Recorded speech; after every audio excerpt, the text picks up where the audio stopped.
2 videos in 2 days. We're improving our consistency. Welcome back to the Top Bins podcast. It's me, Josh, again.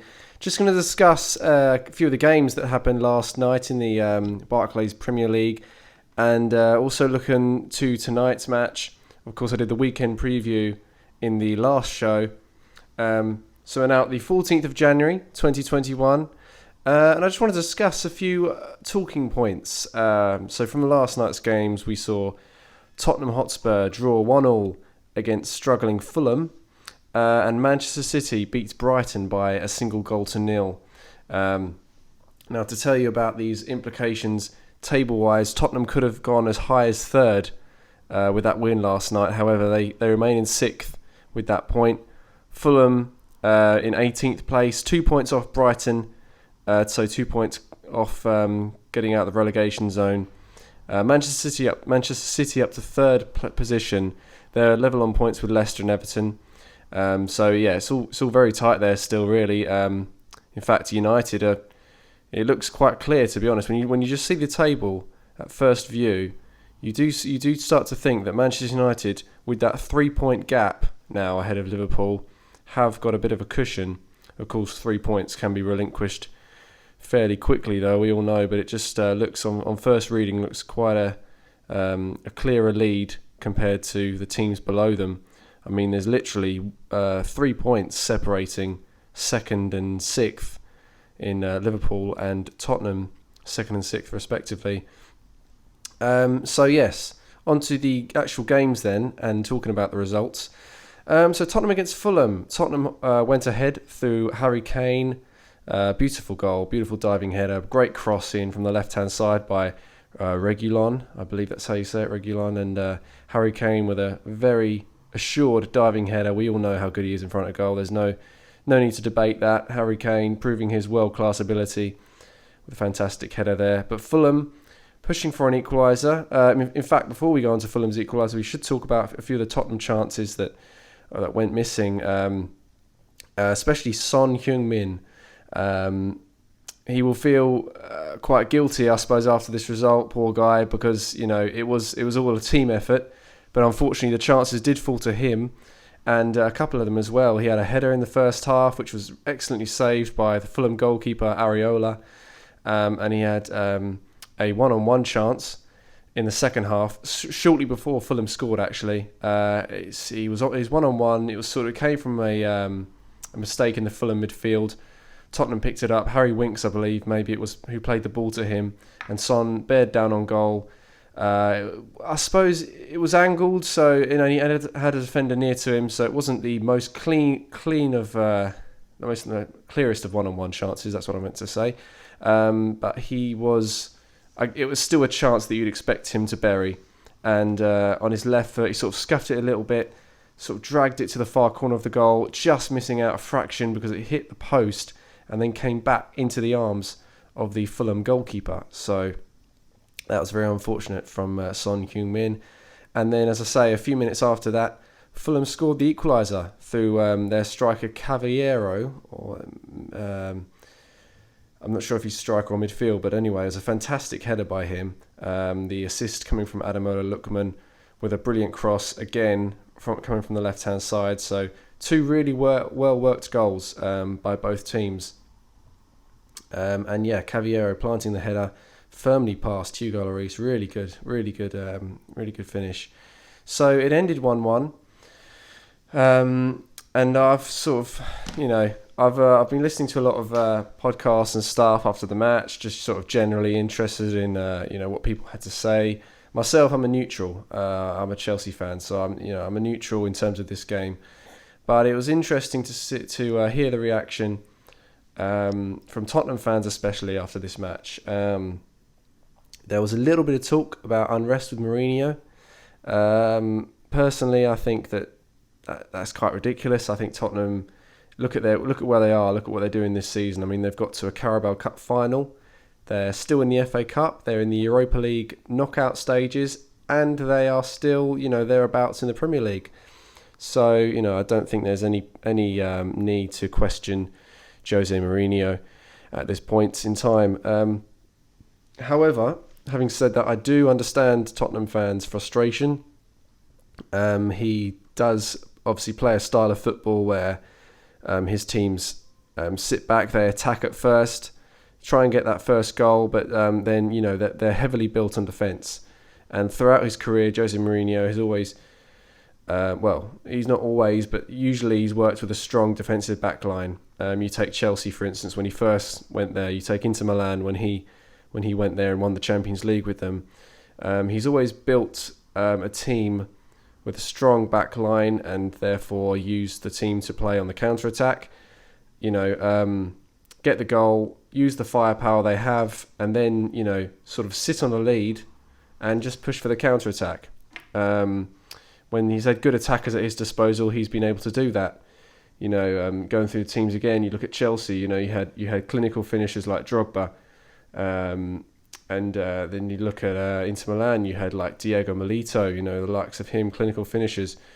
Real Madrid as well, though it didn't quite go so well for him there. And Manchester United had problems there as well.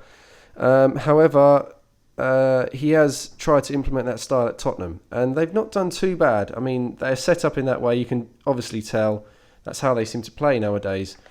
That's one of the things Tottenham fans are getting frustrated about. It seems to be the same sort of thing, same style of play every time from Tottenham, and they expect different results. They've been caught out on a few occasions now in the league because of this strategy they take. There was a game at Crystal Palace when they were 1-0 up for a long time, and then late in the second half conceded an equaliser. Earlier in the season, they went 3-0 up against West Ham, and they ended up drawing the game 3-3. Astonishingly, West Ham scoring 3 goals there on that night in 10 minutes. So it just goes to show, Mourinho, sometimes, he can be guilty, his teams can be guilty of sitting on a lead, not extending it. And I think the 3-0 one was a bit of an exception because that never usually happens, really. You don't see that too many times, do you? A team going 3-0 up and then losing it in the last 10 minutes of the match and only getting a point. But yeah, so more on the game last night against Fulham. The team went 1-0 up, and although they had a few chances on the counter-attack, as I mentioned earlier, from Son Heung-min in particular, and a few other little half chances here and there, they didn't capitalise, and they let Fulham grow back into the game. Fulham did do so. They grew into the game, and they grew in confidence, and they got their equaliser in the end. It's because Tottenham sat back, and they've made a bit of a habit of doing that this season. So the fans weren't too happy, calling in on radio stations and stuff that I listened to last night. Just listened to a bit of TalkSport. It's a problem at the moment with Tottenham. As I say, they're 6th in the table. They're 3 points off second place. So it's not a position where they can't recover from. A very good thing I heard last night as well, on people talking about it, was that it won't take much for Tottenham to slip down the table. Won't take much for them to climb up the table either, and that's the same for a lot of teams at the moment near the top of the Premier League table. But nevertheless, a disappointing result for the Tottenham faithful. They won't be happy. They would have wanted the win. Let's move on to Manchester City, because I wanted to talk about their goal scorer, Phil Foden. I think he is absolutely amazing. I think he's such a talent. He's one of the best players in the Premier League at the moment. I think every time he plays, he delivers.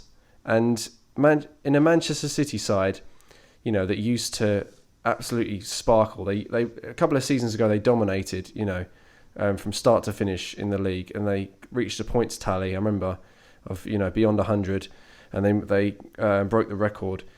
And their teams over the years, they've had, obviously they've still got some of these players, but the likes of De Bruyne, Sterling, Aguero, Jesus, Yaya Toure as well back in the day, Vincent Kompany, David Silva. I mean, these players of absolute quality, and City would just blow you away. A game I'll just reference is the FA Cup final, I believe, in 2019, when Manchester City beat Watford by a thumping 6-0. Absolutely outplayed them for a final.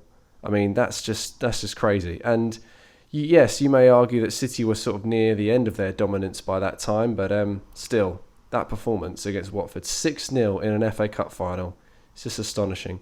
But anyway, my point was, City with these talented players that they've had over the years, and they've had such a good squad built full of expensive, highly rated players from all around the world, and now with their quality sort of slowly dipping off, they've lost company in recent years. They've lost Silva, obviously last year, so they're not quite hitting the heights they did before.